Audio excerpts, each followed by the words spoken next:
अभी मैं तुमको कुछ एग्जांपल्स देता हूँ बिलीफ के, तो उससे समझ में आएगा एग्जैक्टली बिलीफ सिस्टम होता क्या है. Once a person along with the camels, 10 or 20 camels, he went in the desert. In the evening, he was going through the desert, and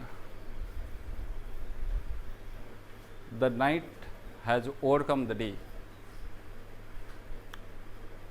So he entered in the night in the desert, and he found that he has only 19 nails and ropes, and one nail and rope to tie the camel is absent, means he doesn't have. So it was very difficult for him to find out the nail in that and to rope in the desert. So he saw some hut in the desert. He went there and asked for the nail and the rope. He refused.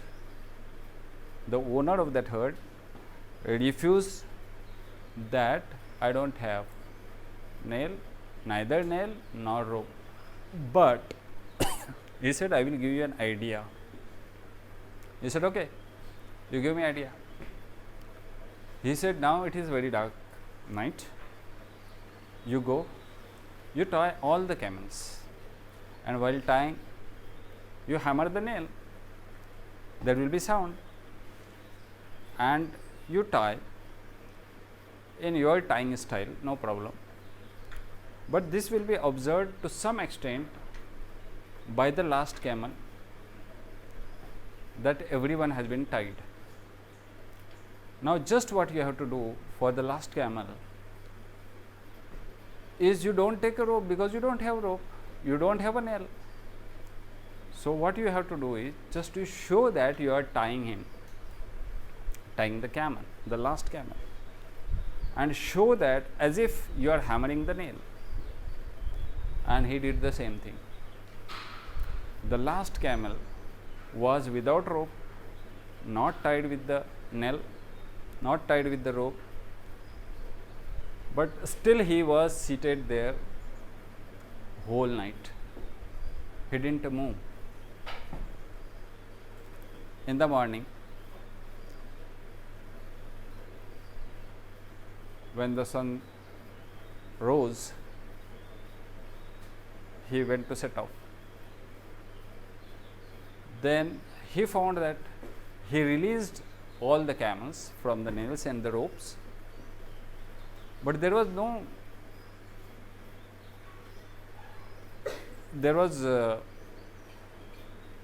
because the last camel doesn't have any rope, so how he could think of releasing him from the rope? So he didn't do any action for that camel. He found that that camel remains seated though he has released all the camels. The reason is he was believing that I am having a rope in my neck, and unless he releases, I will not get released. So this is what your belief system. And when he made a style of releasing the knot, he got up and he started walking. This is how the belief system is. समझ में आ गया story जो मैं बताया. दूसरा belief system का story बताता हूँ.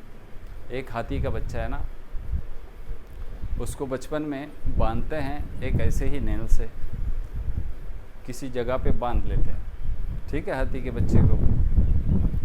अब वो बड़ा होता है, जैसे जैसे बड़ा होता है उसको मालूम है कि अभी मुझे बांधा जाएगा, और उसमें वो बंधा रहता है. मगर वो जितना भी बड़ा हो जाए, वो बड़ा हो जाने के बाद भी वो ये समझता है कि इससे मुझे बांधा गया है, मैं अभी इसको तोड़ नहीं सकता. ये उसका बिलीफ सिस्टम. हालांकि वो झाड़ को उखाड़ ले, बड़े बड़े दरख्त को उखाड़ सकता है वो, उसमें उतना पावर है. ये नेल क्या चीज़ है, मगर वो नहीं उखाड़ सकता. क्यों? क्योंकि उसका बिलीफ सिस्टम है. समझ में आया? एक आदमी था कैरोली टकैक्स नाम का, कैरोली टकैक्स। अब हुआ यूँ कि वो था शूटर।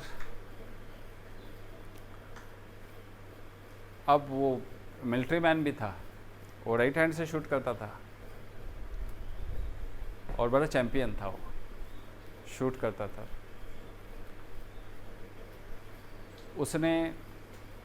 उसके हाथ में वो ग्रेनेड फूट गया, राइट हैंड चला गया उसका। अब जो उसको वर्ल्ड चैम्पियनशिप जीतना था, उसने एक फर्म बिलीफ बनाया था कि मुझे जीतना है। वो कन्विंस किया था अपने आप को, मुझे ये जीतना ही है। तो उसने क्या किया, ठीक है, he has started focusing on not what he has left but what he has. उसने उस पर फोकस करना शुरू कर दिया जो उसके पास है, यानी left hand, not the right hand which is gone. And he started practising that with the left hand. अब वो जैसे जैसे दिन बढ़ते गए, आगे जाता गया, वो एक अपना प्रैक्टिस करते रहा, डेली प्रैक्टिस करते रहा। वो वक्त आ गया, लोग उसका मजाक उड़ाने लगे। अब ये तो गया ना काम से, एक हाथ से तो गया है, अब ये लेफ्ट हैंड से क्या कर सकता है। तो वो कुछ नहीं बोला वहाँ पे, मगर जैसे ही देखा कि उसका नाम वहाँ पे आ गया कि ये भी है शर्त में, तो सब लोग शॉक हो गए। How he could dare to shoot with the left hand. तो फिर उसने इतनी प्रैक्टिस की कि उसने वो वर्ल्ड चैम्पियन ट्रॉफी उस वक्त भी जीत ली अपने लेफ्ट हैंड से। क्यों? क्योंकि उसने अपना बिलीफ बनाया था कि मुझे जीतना है, और वो जीत गया। इसका मतलब ये होता है, एक अरुणिमा सिन्हा नाम की एक औरत थी, अगर आपने कभी नाम सुना होगा उसको, तो उसका एक्सीडेंट होता है, ट्रेन उसके पैर से चली जाती है, और 24 आवर्स 48 आवर्स तक उसको देखने वाला कोई नहीं है। अब उधर जो आ रहा है वो उसके ऊपर पिटी महसूस कर रहा है कि ये क्या करेगी बच्ची, अभी क्या हो गया, इसका सब कुछ तबाह हो गया, इसका जो ड्रीम था वो सब कुछ चला गया। अब उसको हॉस्पिटल में लेके जाते हैं, उसका सर्जरी होता है, मगर वो पैर के जॉइन नहीं होता, उसको आर्टिफिशियल लेग दिया जाता है। मगर दैट टाइम शी डिसाइडेड मुझे माउंट एवरेस्ट चढ़ना है, और उसने 2-3 साल में ही, उसके एक्सीडेंट के बाद में, वो माउंट एवरेस्ट को पार कर लिया। क्यों? उसने अपना बिलीव बनाया था कि मुझे ये करना है। So your belief make your destiny. मगर कब? सिर्फ बिलीफ होके नहीं करता ना काम, एक्शन भी तो चाहिए ना। अगर तुम बिलीफ ही करते रहोगे और एक्शन नहीं करोगे तो कहाँ से होगा।